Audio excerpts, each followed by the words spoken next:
Hello guys, क्या हाल है। अब देखो इस क्वेश्चन में क्या है। इस क्वेश्चन में हम लोग को ढेर सारा वो दिया हुआ है, जैसे कि ये एक है क्या है, ये कुछ ऐसे है, ग्राफ दिया हुआ है और वन एस के बारे में पूछ रहा है, ये है।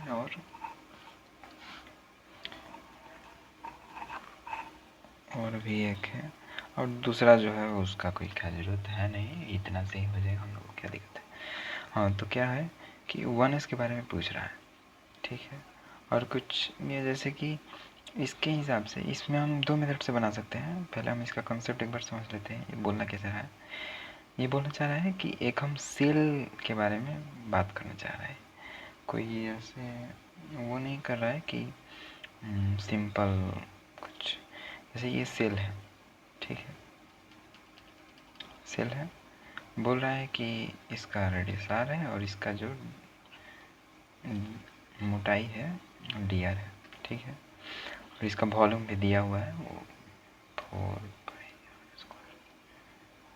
ठीक है, वॉल्यूम दे दिया है। अब जैसे पूछ रहा है कि बताओ जो प्रोबेबिलिटी है और ये फंक्शन ऑफ आर क्या होगा। तो अब हम लोग लॉजिकली भी जा सकते हैं, जैसे इसका मान लो मेथड 1 हुआ या फिर लॉजिकली जान लो। पहले आने वाले एक वीडियो में हम तुम लोग को इसका साई का जो है जनरल फॉर्म के बारे में बता देंगे और वहाँ से भी ये बन जाएगा। उसका कोई खास ज़रूरत है नहीं, जैसे उसको हम बढ़िया से एक्सप्लेन करेंगे। जैसे मेथड 1 ही हम लोग देख लेते हैं। जैसे एक मतलब मान लो, अरे यार डी आर लेंथ है तो इनफाइनेटिसिमली बहुत पतला होगा ना ये, तो उसके बारे में बात हो रहा है। अब हम लोग अनसर्टेनिटी से तो पता ही है कि जो मोशन है वो एक पार्टिकुलर फिक्स ऑर्बिट में नहीं, मतलब कि उसका कुछ रेंज है, ना कि एक फिक्स पाथ है इलेक्ट्रॉन का। तो उससे पता चल रहा है कि अगर हम लोग इसको देखें, ये न्यूक्लियस है, यहाँ से दूर जाएंगे तो कुछ इलेक्ट्रॉन का रेंज इधर भी आएगा, बट ये बढ़ेगा। अभी इलेक्ट्रॉन डेंसिटी जो है बढ़ेगा और यहाँ जाके मैक्सिमम होगा, क्योंकि ये अपने दिए गए सेल के बारे में पूछ रहा है, तो हम ये बोल सकते हैं।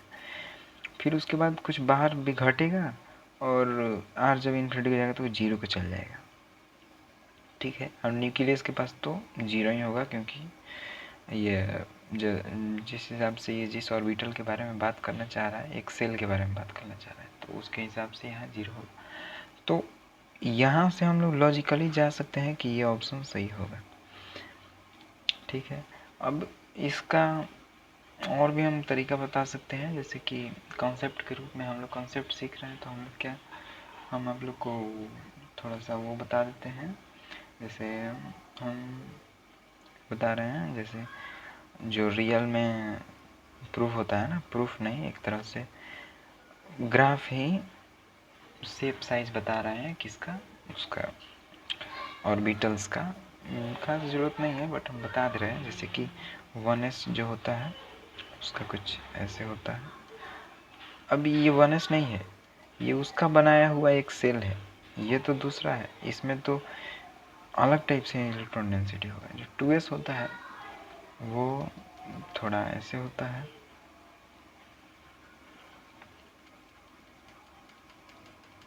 और यही है 2s में जो रेडियल नोड होता है वो है। 3s जो होता है वो कुछ ऐसे होगा। कोई खास ज़रूरत नहीं है, बट हम लोग कॉन्सेप्ट भी थोड़ा सीख सकते हैं।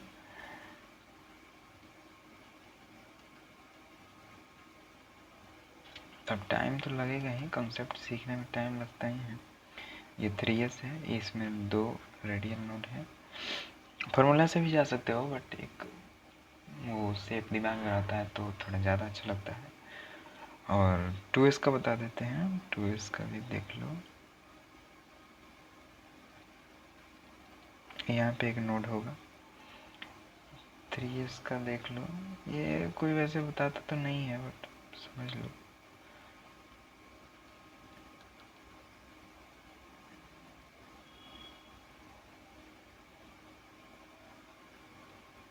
ये है